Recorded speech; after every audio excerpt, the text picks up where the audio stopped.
Contrary to popular belief, not all medieval peasants were poor. Some managed land, ran businesses, and lived quite comfortably, especially those working in bustling towns or near trade routes. Castles weren't just homes for nobility. They were designed as brutal defense machines, with myrrh holes, boiling oil, and arrow slits meant to terrify and repel invaders in the most gruesome ways possible. Knights didn't always follow chivalry. Many were known to raid villages, extort locals, or switch allegiances if the price was right. They were warriors first, moral heroes second. Medieval doctors believed in the four humors, blood, phlegm, black bile, and yellow bile, and thought balancing them could cure everything from headaches to demonic possession. Bloodletting was an incredibly common treatment. Leeches were often used, and barbers doubled as surgeons, using the same tools for trimming beards and slicing veins. The average life expectancy during the early Middle Ages was around 30 to 35 years, though if you made it past childhood, you might live into your 60s. The Black Death killed about one-third of Europe's population in the 14th century. Entire villages vanished, and people believed it was God's wrath or a curse from the stars. Many thought bathing could make you sick. Some medieval nobles would go months, even years, without a proper bath, masking the stench with herbs or perfumes. The plague doctor costume with a long beak came later, but even in the early medieval period, strange masks and aromatic amulets were worn to ward off bad air and spirits. Some medieval knights fought with live animals. At the siege of Thun-el-Evêque in 1340, soldiers launched dead cows into castles to spread disease among the enemy. Trial by ordeal was a form of justice. Suspects would walk over hot coals or plunge a hand into boiling water. If their wounds healed clean, they were innocent in God's eyes. Animals could be put on trial. In one famous case, a pig was dressed in human clothes and executed for murder after allegedly killing a child in France. The Catholic Church controlled nearly every aspect of daily life, owning land, influencing kings, and even dictating what foods could be eaten on certain days of the week.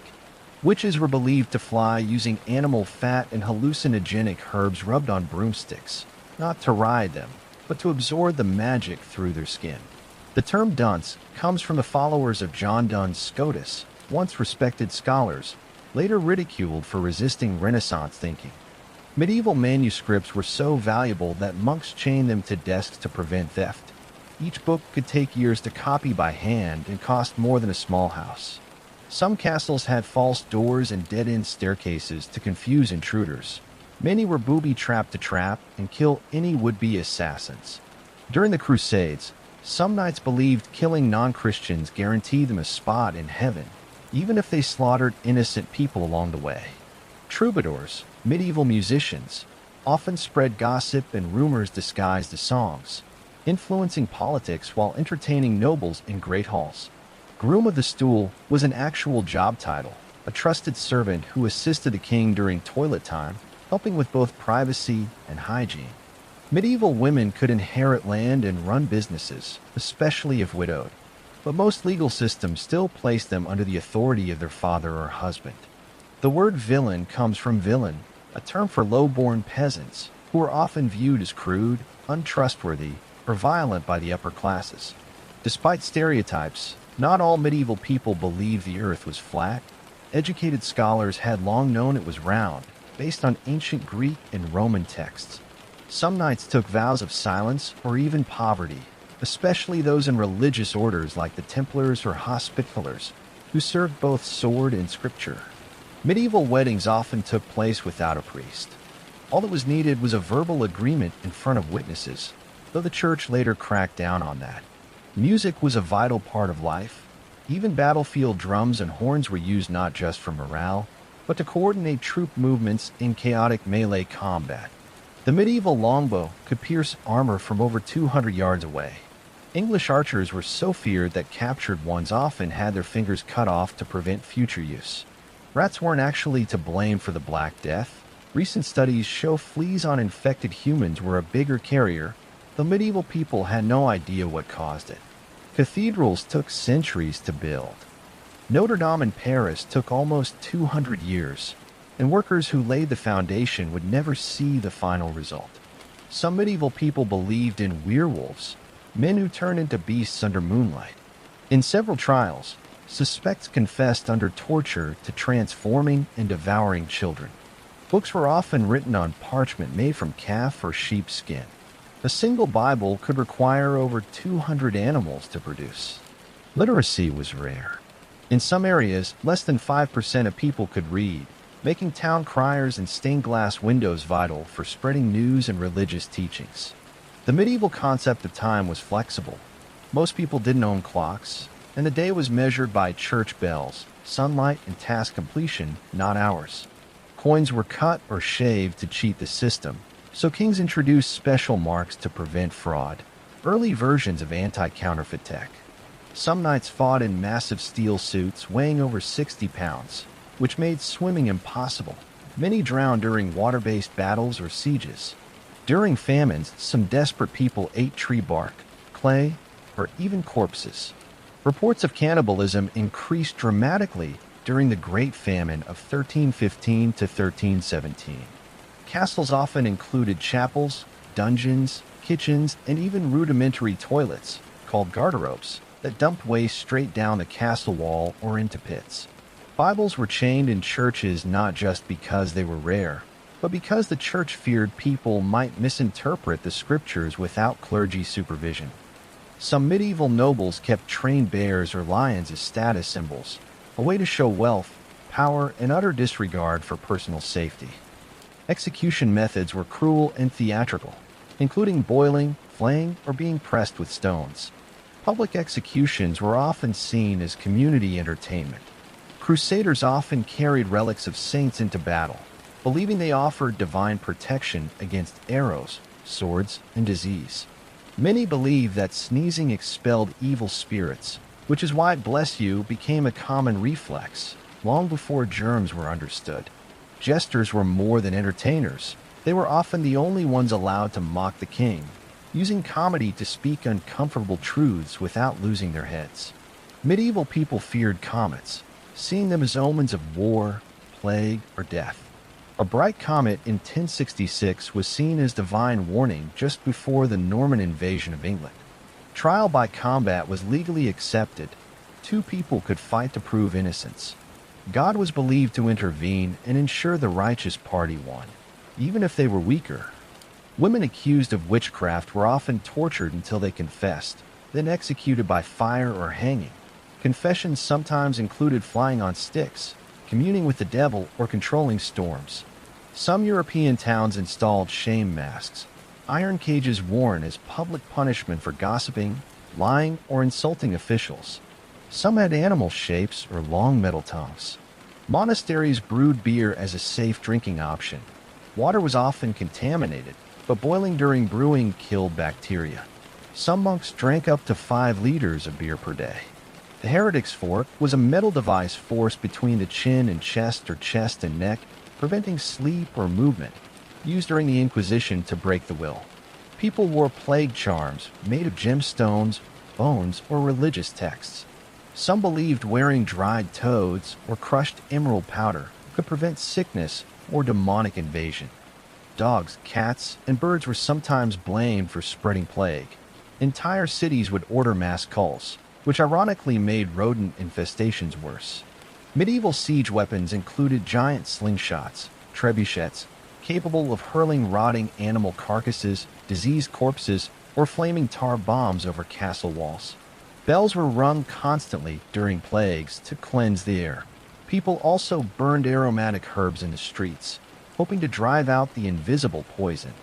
In some towns, people were buried alive accidentally.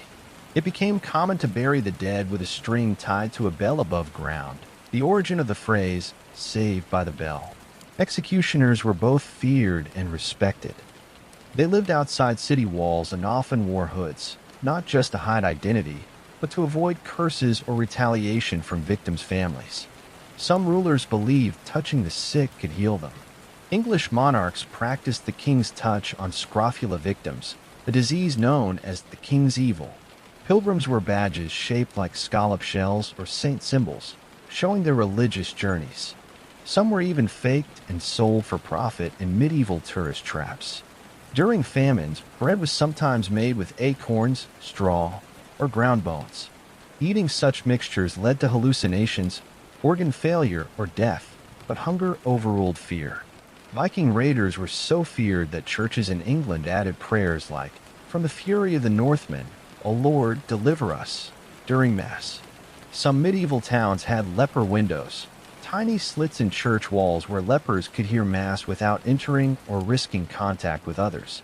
Nobles often had pet monkeys, parrots, or miniature hounds as exotic status symbols. These animals sometimes wore clothes or sat at feasts beside their owners. Peasants were required to grind grain at their lord's mill. Using hand mills at home was illegal in some areas and punishable by fine or confiscation.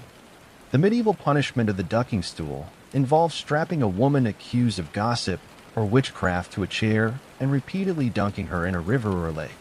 Alchemists weren't just trying to make gold. Many pursued elixirs for immortality or ways to trap spiritual energy in physical form. Their work blended science and mysticism. Some bridges had chapels in the middle. Travelers could pray for safe passage or pay a toll to monks before crossing dangerous, crumbling spans. Crossbows were so deadly that the church banned their use against Christians in 1139, fearing they made war too impersonal and slaughter too easy. Bones of saints were kept in ornate reliquaries and paraded through towns during droughts, plagues, or sieges, believed to bring divine intervention or miracles. People believed ghosts returned if they weren't buried properly. Stone slabs were often laid over graves to trap restless spirits underground. Spinning wheels were both essential and symbolic. They represented a woman's duty, skill, and purity. Some myths said witches could use them to spin curses or summon spirits. Babies were often swaddled tightly for months, bound with cloths to straighten their limbs. Some believed it helped form perfect Christian bodies. Many medieval children never had toys. When they did, they played with bones, sticks, or clay figures. If they were lucky, a carved wooden doll. Medical treatments included toad amulets for fevers, ground emerald for epilepsy, or drinking wine with crushed pearls for stomach pain. Cures were expensive, weird, and often deadly. Holy wells were believed to have healing powers. Pilgrims threw offerings or dipped cloths in the water, tying them to trees to invoke divine help. Executioners were feared but well paid. Some were offered homes and tax breaks, but could never enter churches or marry outside their profession. Some castles had escape tunnels leading miles away, hidden behind fireplaces or in cellars, used in times of siege or betrayal. To delay decomposition, nobles' bodies were often salted, pickled, or boiled after death, especially if their remains had to travel long distances for burial. The term knight in shining armor was mostly poetic. Real armor got scratched, dented, and blood-stained fast. Keeping it shiny required servants, polish, and lots of time. Heraldry was serious business. A coat of arms could determine inheritance, marriage eligibility, and battlefield loyalty. Unauthorized use could lead to duels or trials. War horses were trained to bite, kick, and trample enemies. They wore armor too. Some had spiked plates to gouge infantry in close quarters.